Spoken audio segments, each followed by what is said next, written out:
The sound of a hammer echoed through the air as Amadi struck the glowing iron on his anvil. Sparks danced like fireflies in the dim forge, but his focus never wavered. His hands were rough from years of shaping metal, yet his heart was gentle, known by all in Umuagu as a man of peace. On this fateful day, a sharp voice interrupted his rhythm. Amadi, come quickly. It was Nika, the village herbalist, her face lined with worrying. The shrine's fence has collapsed. The elders fear the gods may be angry. Amadi wiped his brow and followed her to the shrine, where villagers had gathered, whispering anxiously. The sacred shrine stood under an ancient iroko tree, its roots twisting like the tales of old. As Amadi examined the fallen stakes, his eyes caught a glimmer in the soil. It was a chain, thick and rusted, partly buried beneath the dirt. "What's this?" he murmured, brushing away the earth. The chain was heavy, its surface carved with strange symbols that seemed to move under his gaze. Something about it pulled at him, like a whisper only he could hear. "Don't touch it." Nika's voice was sharp, but his fingers had already wrapped around the chain. The moment he lifted it, a chill coursed through him, and the world around him blurred. Suddenly, he was no longer in Umuagu. He stood in a field soaked in blood, where screams pierced the air. Men with faces eerily similar to the elders stood over their victims, their spears dripping red. Amadi gasped as the vision vanished, leaving him trembling. The villagers stared as he dropped the chain, his chest heaving. I saw them," he stammered. "The ancestors, they did terrible things." Nika's face darkened. "Amadi, you have awakened something that should have remained buried." In the distance, a faint wind howled, carrying whispers that no one could understand. Unseen by the crowd, the chain pulsed with a dim light, as if alive. Far away, the spirits stirred. The curse had begun.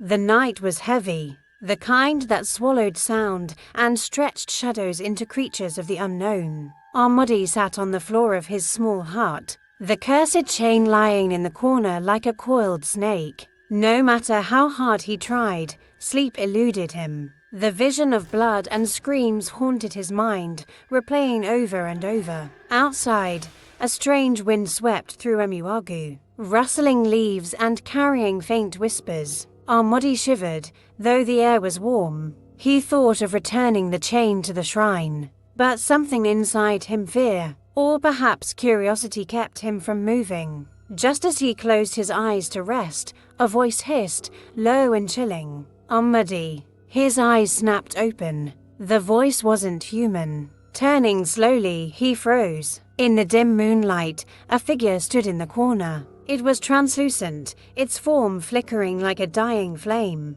Its face was ancient, with hollow eyes that burned with sorrow and rage. Who are you?" Amadi stammered, his voice barely a whisper. The figure stepped forward, and with each step, Amadi's heart pounded louder. "We are the voices of the past," it said, its tone layered with countless voices. "You have disturbed what should have been forgotten." "I didn't mean to," Amadi pleaded, inching back. "It was an accident." "Accidents do not erase sins," the figure said. It raised an arm, and the room seemed to twist around. Amadi, visions of atrocities flooded his mind. Villages burned, families torn apart, and the cries of the innocent. Each scene was worse than the last, and every face in the visions looked eerily familiar. When the vision ended, Amadi was drenched in sweat, gasping for air. The figure leaned closer. "The sins of your forefathers have not been forgiven.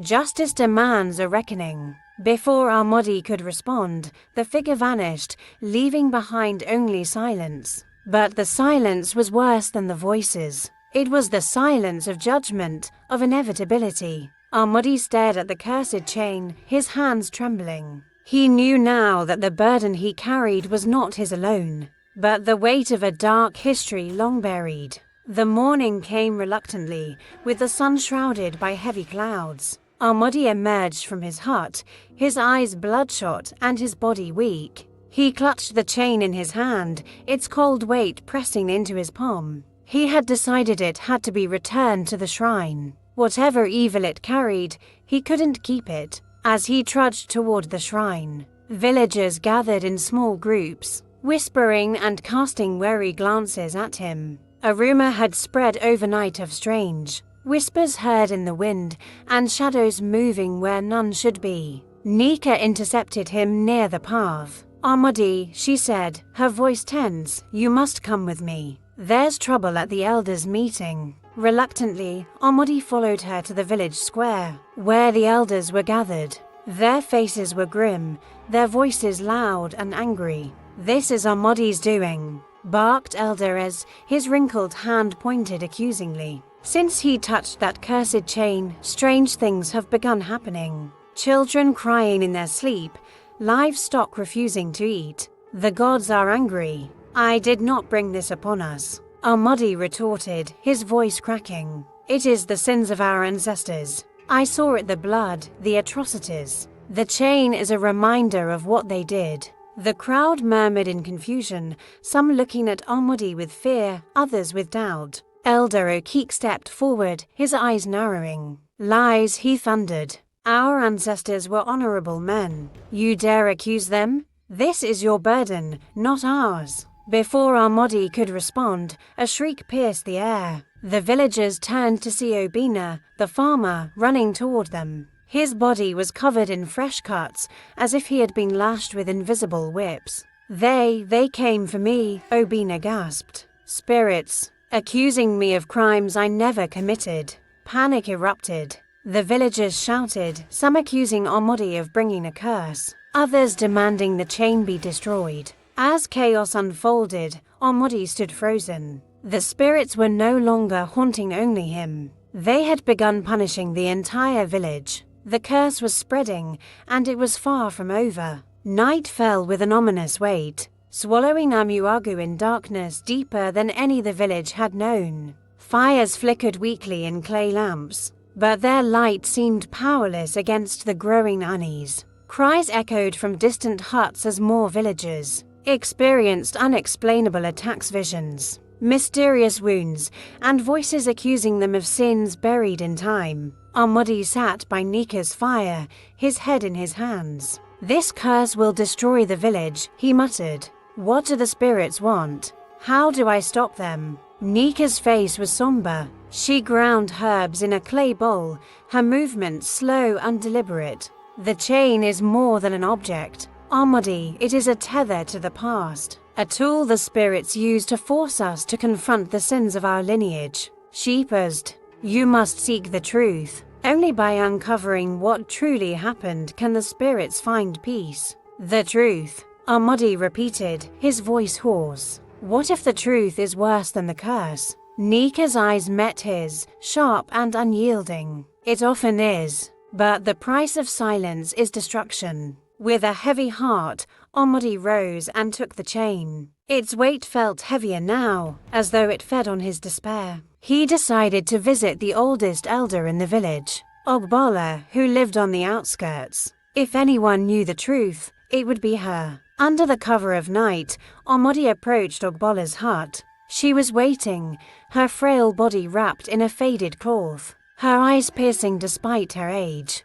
"You carry the burden of the ancestors," Ogbala said without prompting. "You wish to know what they did." Amadi nodded, his throat dry. Ogbala gestured for him to sit. "Long ago, our forefathers waged war against a neighboring village, not for survival but for greed. They slaughtered their brothers, burned their homes, and stole their sacred artifacts. The chain you hold was one of them, a symbol of their betrayal." The weight of her words crushed Amadi. His ancestors, once praised as heroes, were the villains of a forgotten history. "But why punish us?" he asked. "We weren't there." Ogbola's eyes darkened. "Blood remembers, Amadi, and the spirits demand justice. You must take the chain back to where it belongs." Amadi clenched the chain tightly. The truth was out, but at what cost? The next step would demand more than courage, it would demand sacrifice. Dawn broke with a strange stillness,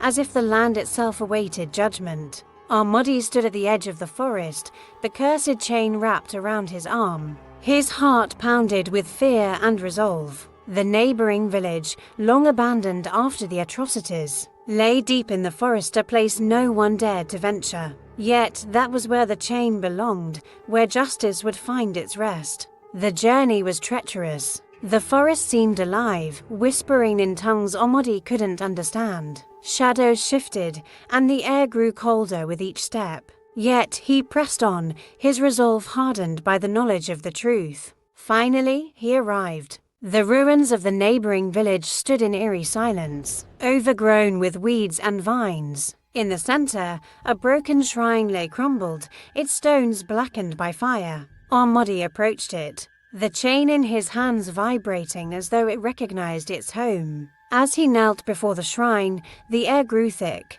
Ancestral spirits materialized around him, their translucent forms shimmering with anger and sorrow. They surrounded him, their eyes piercing through his soul. "You carry the weight of your forefathers' sins," one spirit said, its voice layered with countless others. "Do you seek forgiveness for their crimes?" Amadi swallowed hard. "I do not speak for them," he said, his voice steady. "But I speak for myself and my people. We were blind to their darkness, but now we see. I return this chain to you, not to erase the past, but to honor your pain and seek peace." He placed the chain on the shrine. For a moment, nothing happened. Then the ground trembled, and the spirits wailed a sound that was both anguish and release. The chain dissolved into light, and the spirits began to fade, their faces softening into peace. But as they vanished, one remained. "Justice demands sacrifice," it said. Before Amadi could react, pain shot through him, and his vision blurred. When he opened his eyes, he was alone. The forest was still, the curse lifted. Amadi returned to Umuagu, but he was not the same. The villagers saw the change. In his eyes the weight of one who had borne the sins of many. The curse was broken, but Amadi's soul carried scars that time could never heal. The truth had set the village free, but at the cost of his own peace.